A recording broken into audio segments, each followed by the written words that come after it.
So, how does a racing game franchise manage to not just survive, but stay a massive bestseller for 30 whole years? Well, for Need for Speed, the answer has always been pretty much the same. You gotta keep reinventing yourself, even if it's risky. I mean, we're talking over 150 million copies sold.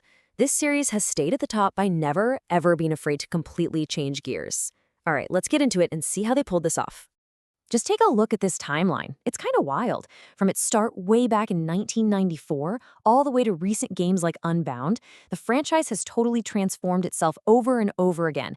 Each of these games here, they represent a huge shift, a moment when the series just took a hard turn and basically defined a brand new era of racing. This isn't just a series, it's like an evolution on wheels. So, where did this all kick off? Well, you might actually be surprised to hear that the Need for Speed we all know today, that crazy high-speed arcade racer, it started out as something very, very different. Yep, you heard that right.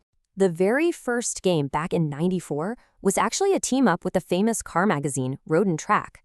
And the whole point wasn't about doing insane stunts or outrunning the cops. It was all about capturing that pure, authentic feeling of driving some of the world's most amazing exotic cars. What's really incredible is just how ahead of its time that first game was. I mean, it launched on the 3DO console, and its big focus was realism. We're talking detailed cockpit views with gauges that actually worked, and a driving model so grounded that, honestly, a lot of people see it as a precursor to serious sims like Gran Turismo. It was way less about causing chaos and more about just appreciating the car itself. But, that whole simulator vibe, yeah, that wasn't gonna last. As the '90s went on, the series made a hard pivot and found the one single element that would go on to define it for decades. This right here was the game changer. In 1998, Hot Pursuit brought in the cops. And all of a sudden, racing wasn't just about being the fastest anymore. It was about trying to survive. This one little addition created this sense of risk and consequence that was just absolutely electric. And it set the entire franchise on a completely new road. And senior creative director John Stanley puts it perfectly. That thrill of the chase. That's what makes Need for Speed different from everything else. This idea of consequence, the feeling that you actually have something to lose, that became the very first pillar of the series' DNA. And this is where it all started. Just look at this classic shot.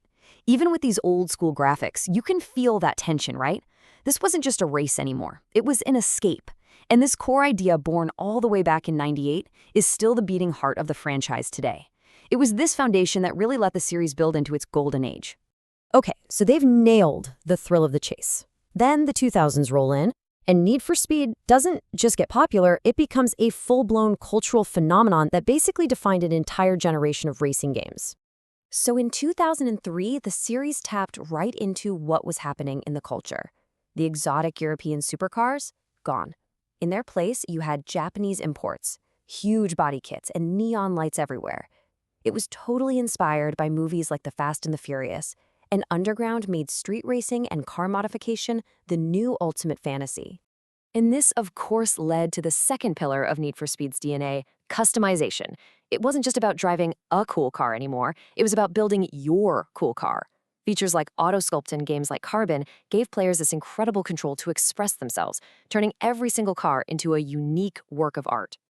Then, in 2005, Most Wanted came along and delivered the third and final pillar, context.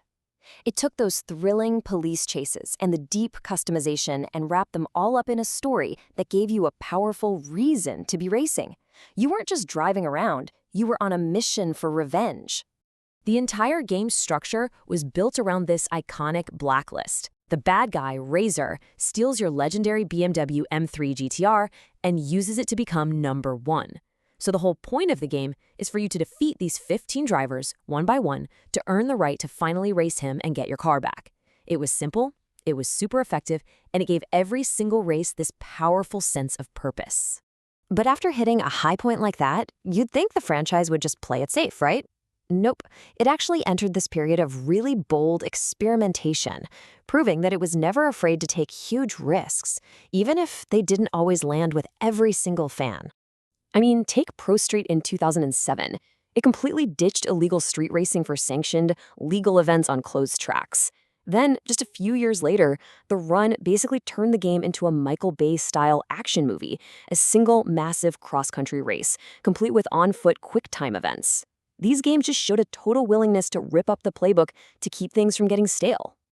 And all of that brings us to the modern era, where the developers have taken all the lessons from all those years of history, from the huge hits and the occasional misses, to really boil the franchise down to its core DNA.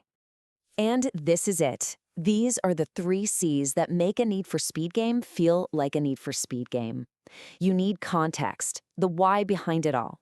You need customization, the power to make the car truly yours. And you absolutely need consequence, that heart-pounding risk that only comes from the thrill of the chase. The best of the modern games, like Need for Speed Heat, they aren't about just picking one of these pillars. They're about masterfully weaving all 3 of them together into one seamless, adrenaline-fueled experience. And Need for Speed Heat is the perfect example of this in action. Its day versus night system is just a brilliant modern take on consequence. So during the day, you're in sanctioned events, earning bank, that's your money, it's pretty safe. But at night, you're in illegal street races to earn rep. The more you race, the more heat you build up, which works like a score multiplier. But the higher your heat, the more aggressive the cops get, and they'll take all your earnings if they bust you. It's this fantastic risk versus reward loop that is just pure Need for Speed. This quote from one of the developers really just says it all, doesn't it? The history of this franchise is just full of these risky ideas that maybe didn't land perfectly at the time, but are now looked back on as these bold, super interesting experiments. It's a series that's defined by always pushing forward. So after 3 decades of simulators, street culture, and high-stakes police chases, the really big question remains, for a franchise that has literally thrived on changing its identity, what's the next turn in the road? Whatever it is, you can probably bet it's gonna be fast.